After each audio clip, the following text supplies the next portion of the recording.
September 15th, 1988, Levittown, Pennsylvania. A community of modest single-family homes approximately 30 miles northeast of Philadelphia developed during the 1950s as one of America's prototypical post-war suburbs. Today, this community receives unusual visitors. A Soviet cultural exchange group consisting of 32 teachers and engineers traveling the United States as part of Mikhail Gorbachev's Glasnost initiatives designed to increase Soviet citizens' understanding of Western society. The group has spent the morning at Independence Hall in Philadelphia learning about American constitutional history, and this afternoon they're touring Levittown to observe typical American suburban lifestyle. Tom Morrison, a 42-year-old accountant who works for a regional manufacturing company, has volunteered to host the group at his home, offering to show them how an average American middle-class family lives. Morrison's house sits on a corner lot with a well-maintained lawn, a two-car garage, and landscaping that includes several mature trees and flowering shrubs. The house measures 2,400 square feet, not particularly large by late 1980s American suburban standards, but comfortable for Morrison's family of 5. His annual salary of $42,000 places him solidly in the American middle class, above the median household income of approximately $28,000, but certainly not wealthy by any definition. Morrison purchased the house 10 years earlier with a 30-year mortgage, and by 1988, he's built sufficient equity that the house represents a substantial portion of his family's net worth.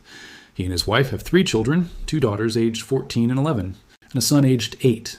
And the house's 4 bedrooms allow each child to have their own private room while Morrison and his wife occupy the master bedroom. When the Soviet delegation arrives, Morrison greets them warmly and invites them inside. The visitors remove their shoes, a Soviet custom, and begin touring the house in small groups of 5 or 6, with Morrison explaining each room and answering questions through the interpreter who accompanies the delegation. The living room features comfortable furniture, a 27-inch color television, and family photographs on the walls. The dining room contains a table that seats 8, used primarily for holiday dinners and special occasions. The family room, a casual space where the family spends most of their time, includes another television, a VCR, and shelves of books and children's games. Morrison explains this casual everyday space is separate from the formal living room reserved for guests and special events. The kitchen draws particular attention from the Soviet visitors. The room measures approximately 200 square feet, larger than many Soviet kitchens, and contains a full-size refrigerator with freezer, electric stove with oven, microwave oven, dishwasher, garbage disposal, and numerous small appliances including coffee maker, toaster, blender, and electric can opener. The countertop space extends along 2 walls with cabinets above and below, providing storage for dishes, glasses, cooking equipment, and food. Morrison's wife demonstrates the dishwasher, a machine the Soviet visitors examine closely, asking detailed questions about how it works and what it costs. The concept of a machine that washes dishes automatically fascinates them. Most Soviet apartments don't have dishwashers, and the idea of dedicating substantial kitchen space and expense to eliminating the relatively minor task of hand-washing dishes seems extraordinary. Upstairs, Morrison shows the visitors the bedrooms. His daughters each have their own room, approximately 150 square feet each, decorated with posters, books, and personal belongings that reflect their individual interests. His son's room is slightly smaller, but still provides private space where he keeps his toys, games, and sports equipment. The master bedroom includes a private bathroom, the second full bathroom in the house, with a third-half bathroom downstairs available for guests and family use during the day. The concept of multiple bathrooms in a single-family home surprises many visitors. Soviet apartments typically have 1 bathroom, and in older buildings, multiple families sometimes share communal bathroom facilities. It's during this tour that Olga Volkova, the Moscow teacher, becomes visibly emotional. Morrison notices her standing in his son's bedroom, looking around at the 140 square feet of space dedicated to one 8-year-old child, and tears beginning to form in her eyes. Morrison approaches and asks through the interpreter if something is wrong, concerned he may have said something offensive or that Volkova might be ill. Volkova wipes her eyes and asks for confirmation. "This is your home? You're not government official." Morrison explains that no, he's just an accountant, not anyone important or powerful in American society. Volkova's response comes haltingly as she struggles with the emotion. "In Moscow, I live in a building constructed during Khrushchev era. The party secretary for our building, a man with significant authority who has served the party for more than 20 years, lives in an apartment measuring perhaps 800 square feet. He considers this privilege, and other residents recognize his status through this housing allocation. Your home measures 3 times that space. You have a room dedicated only to your 8-year-old son that is larger than the bedroom my husband and I share with our 2 daughters. And you tell me you are average, that this is normal for American workers?" Morrison doesn't know how to respond to this. He understands intellectually that Soviet living standards are lower than American standards, but he's never really conceptualized the magnitude of the difference. His house seems ordinary to him, nice but not exceptional, comfortable but not luxurious. Many of his neighbors have larger homes, newer construction, more elaborate landscaping. He considers himself fortunate to own his home, but doesn't think of himself as privileged. Volkova's reaction forces him to see his house through different perspective. Not as modest middle-class American housing, but as something that exceeds what Soviet system provides, even to people with significant authority and long party service. To understand Soviet visitors' shock at American suburban housing, you need to understand what housing looked like in Soviet urban areas throughout the decades following World War II. The Soviet Union faced enormous housing challenges after the war. Millions of units destroyed during the conflict rapid urbanization as rural populations moved to cities for industrial employment and limited resources available for housing construction when military and heavy industry received priority in economic planning. Nikita Khrushchev addressed this crisis in the late 1950s through mass construction of standardized apartment buildings that became known as Khrushchevkas, 5-story concrete structures built rapidly using prefabricated components and standardized designs that minimized construction cost while maximizing number of units per building. A typical Khrushchevka apartment measured 400-600 square feet total, consisting of 2 rooms, plus small kitchen and bathroom. These 2 rooms served all residential functions, sleeping, eating, entertaining, studying, and leisure activities, for families that might include 4 or more people. Privacy was essentially non-existent. Thin walls meant neighbors heard conversations, arguments, and daily activities from adjacent apartments. Within apartments, family members shared spaces constantly, with children sleeping in the same room as parents until they were teenagers, and siblings of different genders sharing bedrooms regardless of age. The kitchen measured perhaps 60-80 square feet, barely large enough for one person to work comfortably, with minimal counter space and storage. The bathroom typically contained a bathtub, sink, and toilet in approximately 40 to 50 square feet, with showers rare because the cramped space couldn't accommodate shower stalls. The allocation system for these apartments created additional frustrations. Families typically waited 10-15 years for apartment assignments in major cities like Moscow or Leningrad, living with relatives or in communal apartments while on waiting lists. Having party connections or important occupation could accelerate the process, but for ordinary workers the wait was interminable. When families finally received apartment assignments, they had no choice regarding location, floor level, or specific unit. They received whatever the housing authority assigned and were expected to be grateful for it. The apartments were state-owned, meaning residents had no equity, couldn't sell or transfer them, and faced potential reassignment if authorities determined their space allocation exceeded official guidelines. The luxury apartments reserved for party officials and favored occupations measured perhaps 800 to 1,000 square feet, notably larger than standard Khrushchevkas, but still cramped by Western standards. These apartments might have 3 rooms instead of 2, a private bathroom rather than communal facilities, and perhaps a balcony. For Soviet citizens, these represented exceptional privilege, tangible evidence of status and party favor that ordinary workers could never expect to achieve. The fact that Americans like Morrison, middle-class workers with no political connections or special status, lived in homes triple the size of these luxury apartments fundamentally challenged Soviet understanding of comparative living standards. Later, Soviet construction during the Brezhnev era in the 1970s and 1980s produced slightly larger apartments, typically 600-800 square feet, and taller buildings that used more modern construction techniques. These represented improvement over Khrushchevkas, but still provided cramped living conditions by Western standards. The fundamental constraints remained: limited space, minimal privacy, basic appliances, state ownership, allocation through waiting lists and connections. The system provided housing for urban population. Achieving that goal represented genuine accomplishment given the challenges Soviet Union faced. But it provided that housing at standard far below what capitalist economies offered to middle-class families. The appliances available in Soviet apartments reflected similar resource constraints. A refrigerator was considered fortunate possession. Many families waited years to obtain one. Stoves were basic, typically operating on natural gas or electricity with minimal features. Single sinks served kitchen functions with no garbage disposals or dish disposal systems. Bathtubs provided bathing facilities, with showers rare. Dishwashers were essentially non-existent in residential apartments. Air conditioning was unheard of, even in southern Soviet regions, where summer temperatures regularly exceeded 90 degrees Celsius.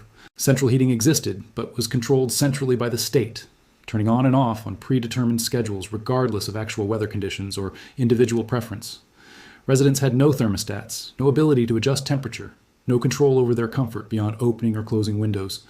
American suburban housing that Soviet visitors encountered represented a fundamentally different approach to residential development. The post-World War II suburban expansion that created communities like Levittown reflected several factors: abundant land available for development outside urban cores, automobile ownership enabling commuting from suburbs to urban employment government policies, supporting home ownership through favorable mortgage terms and construction industry innovations that reduced home building costs through standardization and mass production. William Levitt pioneered these techniques with the original Levittown development on Long Island in 1947, creating mass-produced homes that sold for $7,190, affordable for returning veterans using GI Bill benefits. These original Levittown homes measured 750 to 1,000 square feet, modest by later standards, but providing private single-family housing with yards for families emerging from cramped urban apartments or wartime housing shortages. By the 1980s, American suburban homes had grown substantially from those post-war origins. The typical new suburban home in 1988 measured approximately 2,000 square feet, featuring 3 to 4 bedrooms, 2 to 3 bathrooms, living room, dining room, family room, and full kitchen with modern appliances. Morrison's 2,100 square foot home was slightly above this average, but representative of what middle-class American families considered standard housing. The 4 bedrooms allowed each of his 3 children to have private rooms, a concept that seemed extraordinary to Soviet visitors accustomed to siblings sharing rooms and sometimes even sharing beds when space was extremely limited. The 2.5 bathrooms meant family members rarely needed to wait to use facilities, a stark contrast to Soviet apartments where single bathrooms serving entire family created morning bottlenecks and required scheduling. The kitchen in Morrison's house exemplified American suburban appliance abundance. The refrigerator with separate freezer compartment provided food storage that allowed weekly shopping trips rather than daily purchases necessitated by limited Soviet refrigeration. The electric stove with oven offered reliable cooking capability with precise temperature control. The microwave oven, a technology that became commonplace in American homes during the 1980s, provided rapid food heating and cooking that Soviet visitors found fascinating. The dishwasher eliminated hand-washing dishes, saving time and effort that Soviet families necessarily devoted to this task. The garbage disposal handled food waste directly through the kitchen sink, avoiding accumulation of garbage that Soviet apartments managed through less convenient methods. Climate control represented another substantial difference. Morrison's house had central heating and air conditioning with thermostats allowing family members to set comfortable temperatures, regardless of outdoor conditions. During Pennsylvania's humid summers, the air conditioning maintained indoor temperatures around 72 degrees, even when outside temperatures exceeded 90 degrees. During winters, central heating kept the house comfortable with adjustable thermostats, allowing different temperatures in different rooms if desired. Soviet visitors from southern regions like Georgia or Ukraine explained they experienced summers with temperatures similar to Pennsylvania, but had no air conditioning, relying on fans and open windows for cooling that was often inadequate. Soviet visitors from northern regions described erratic heating that sometimes left apartments cold during winter because central controls didn't respond to actual conditions in individual buildings. The garage attached to Morrison's house, a standard 2-car configuration, provided protected parking for family vehicles and additional storage space for lawn equipment, tools, sports gear, and seasonal items.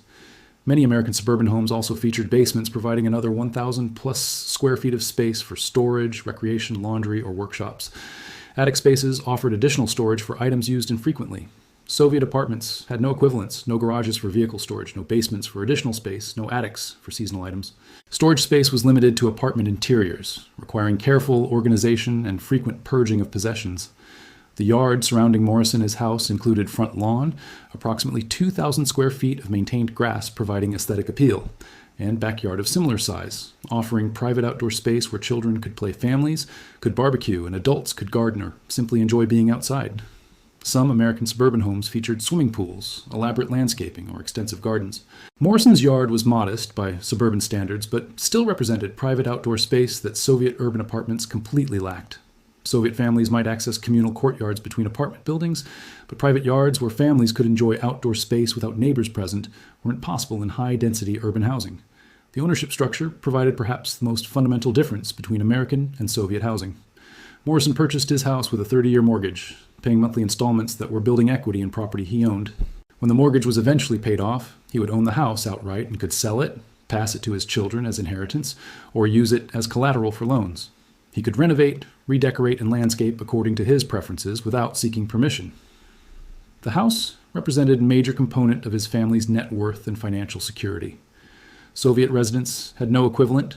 They occupied apartments the state assigned, had no ownership equity, couldn't sell or transfer them, and faced potential reassignment if authorities decided their space allocation was excessive for their needs. The apartments provided shelter but didn't build wealth or provide financial security that homeownership offered American families. The affordability of American suburban housing in the 1980s made homeownership accessible to middle-class families. The median home price in 1988 was approximately $79,000, while median household income was approximately $28,000, creating a ratio of 2.8 times income, a level considered affordable under typical mortgage lending standards. Families could purchase homes with 10 to 20% down payments, financing the remainder through 30-year mortgages with fixed interest rates. The monthly mortgage payments for Morrison's house, purchased for approximately $90,000 in 1978, were manageable within his $42,000 annual salary, even while covering other living expenses, saving for children's education, and maintaining middle-class lifestyle. When Soviet cultural exchange programs began bringing Soviet citizens to the United States in significant numbers during 1987-1989 as part of Gorbachev's glasnost policies, the housing disparity became one of the most frequently noted points of comparison. Soviet visitors toured various American communities, but suburban visits proved most impactful because they revealed not how wealthy Americans lived, but how ordinary Americans lived. Urban apartment visits might have confirmed Soviet expectations that Americans also lived in dense housing, but suburban tours demonstrated that American middle class enjoyed single-family homes with space and amenities that Soviet system couldn't provide. The Levittown visit in September 1988 exemplified patterns repeated across numerous exchange programs. Volkova's tearful reaction reflected emotional impact many Soviet visitors experienced when confronting the magnitude of living standard differences. Her report after returning to Moscow, American workers, live as Soviet ministers, articulated what many Soviet visitors concluded. American capitalism provided ordinary workers with living standards that Soviet communism couldn't provide even to privileged party officials. 8 members of the 32-person delegation requested asylum during the visit, refusing to return to the Soviet Union and seeking to remain in the United States. Their asylum applications cited housing disparities as evidence that Soviet propaganda about capitalist exploitation was false and that they wanted to live in a society that provided better opportunities for ordinary families. A California delegation in 1989 toured Silicon Valley suburbs, where Soviet engineers witnessed homes measuring 3,000 plus square feet owned by technology workers with similar engineering credentials to themselves. These homes featured home computers, a technology the Soviet engineers designed professionally but couldn't afford personally, with children using computers for games and homework in their private bedrooms, multiple televisions throughout homes, 3 or 4 vehicles per family, sophisticated entertainment systems. These weren't wealthy families, but middle-class professionals living in homes that reflected successful careers in technology industry. Soviet engineer Dmitry Petrov noted the irony. "We design microchips in our laboratories in Moscow. We work under difficult conditions with limited equipment. Here, Americans have personal computers in their children's bedrooms, used primarily for games. The technology we struggle to create professionally, they purchase casually for entertainment." A Texas delegation in 1988 visited Houston suburbs during summer, experiencing firsthand the climate control disparity. With outdoor temperatures exceeding 100-degree marks, the air-conditioned homes maintained comfortable 72-degree indoor temperatures. The delegation leader from Tbilisi, Georgia, a Soviet city with similar hot summers, explained, "In Tbilisi, we experience 90-degree summers with high humidity. We have no air conditioning, not in apartments, not in most workplaces. We suffer through summers opening windows and using fans. Americans control the weather inside their homes as if they have somehow mastered climate itself." The statistical comparisons that emerged from these exchanges quantified the qualitative impressions. The average American suburban home measured 2,000 square feet in 1988. The average Soviet urban apartment measured 500 square feet. The space advantage was 4 to 1 in absolute terms. On per capita basis, Americans averaged 700 square feet per person, while Soviets averaged 150 square feet per person, a 4.7 to 1 ratio. Privacy differences were equally stark. American children typically had individual bedrooms with doors they could close for privacy, while Soviet children shared rooms with siblings and sometimes parents until they left home as adults. Bathroom facilities showed similar disparities. American suburban homes averaged 2 to 3 bathrooms, providing private facilities, while Soviet apartments had 1 bathroom and sometimes shared communal facilities with other families in older buildings. Kitchen appliances revealed technological gaps. American kitchens contained 8 to 12 appliances, including refrigerator, stove, microwave, dishwasher, disposal, coffee maker, toaster, and various other devices, while Soviet kitchens contained 2 to 3 appliances maximum. Transportation access demonstrated wealth differences. American suburban families owned 2 and 3 vehicles parked in garages, while Soviet families who owned cars at all after 10-year waiting periods had 1 vehicle parked on streets because garages didn't exist. Post-visit reports monitored by KGB revealed that 40% or more of returning Soviet tourists expressed disillusionment with Soviet system after witnessing American middle-class lifestyles. The tours intended to demonstrate that ordinary Americans struggled under capitalism, instead revealed that ordinary Americans lived with comfort and abundance. Soviet propaganda claimed was reserved for capitalist elites, while ordinary workers suffered. The cognitive dissonance this created was profound. Soviet citizens who had believed their system provided superior living standards discovered that American capitalism provided middle-class families with housing that exceeded what Soviet communism provided to high-ranking party officials. Between 1987 and 1989, more than 100 Soviet visitors requested asylum during cultural exchange programs, with housing disparities cited consistently as factors that shattered confidence in Soviet system.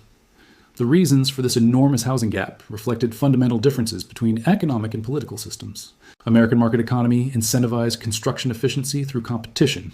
Builders who could construct homes faster and cheaper while maintaining quality gained market share, driving continuous innovation in construction techniques and materials. Soviet command economy allocated resources through central planning that prioritized military and heavy industry over housing. And the absence of competition meant no incentive to improve efficiency or quality. American suburban expansion utilized vast land availability surrounding cities, creating low-density development with single-family homes and yards. Soviet urban planning emphasized high-density apartment construction that minimized land use but maximized crowding. American construction industry developed mass production techniques that reduced costs, the Levittown model of standardized components, assembly line construction, and economies of scale. Soviet construction used standardized concrete block techniques that were cheap but produced cramped, identical buildings with minimal variation. American mortgage financing allowed families to purchase homes with 10-20% down payments, building equity over 30 years. Soviet system had no private ownership, no mortgage mechanisms, only waiting lists determined by party connections and seniority. American culture emphasized home ownership as a central component of middle-class achievement and the American dream, driving suburban expansion. Soviet ideology viewed private property with suspicion, considering collective living ideologically superior and private space as bourgeois excess. The legacy of these housing disparities extended beyond just the physical structures to broader impacts on Soviet society and the Cold War's eventual outcome. Soviet attempts at suburban development after 1988 produced minor improvements, slightly larger apartments, better construction quality in some new buildings, but fundamental system constraints remained unchanged. Private ownership wasn't permitted, central planning continued allocating resources inefficiently, and housing construction couldn't match demand even after reforms. When the Soviet Union collapsed in 1991, Russian housing transitioned to private ownership, allowing wealthy Russians to build substantial homes and dachas. But average citizens continued living in Soviet-era apartments because new construction couldn't replace decades of inadequate housing stock rapidly. Modern comparisons show American suburbs continuing expansion, with average homes exceeding 2,500 square feet in the 2020s, while Russian urban apartments average 600 to 800 square feet, improved from Soviet era, but still 3 times smaller than American equivalents. The cultural impact of Soviet tourists' reports about American housing contributed to broader glasnost-era disillusionment that undermined Soviet system legitimacy. When ordinary Soviet citizens learned that ordinary Americans lived better than Soviet elite, that housing disparities symbolized broader economic failures, it became increasingly difficult to maintain that Soviet system provided superior outcomes. The housing gap wasn't just about square footage or appliances. It represented a fundamental question about which economic system actually served people's needs and aspirations better. Soviet ideology promised that collective ownership and central planning would eliminate capitalist exploitation and provide superior living standards for workers. American reality demonstrated that market economy and private ownership provided middle-class families with housing quality, space, and amenities that Soviet system couldn't match even for privileged officials. When Olga Volkova stood in Tom Morrison's house crying because an ordinary accountant lived in a home 3 times larger than her building as party secretary, she experienced personal revelation about the system she'd been taught to believe in. Morrison's house was then exceptional by American standards. It was simply what American middle class achieved through market economy, private ownership, and competitive construction industry. Volkova's report, after returning to Moscow, helped other Soviet citizens understand that American prosperity was not propaganda or limited to elites. It was widespread reality, accessible to ordinary working families. This understanding contributed to pressures that would culminate in Soviet system's collapse just 3 years later.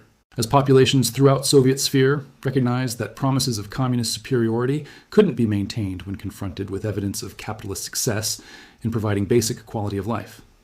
The Soviets built ideology promising a workers' paradise. Americans built homes where people actually wanted to live.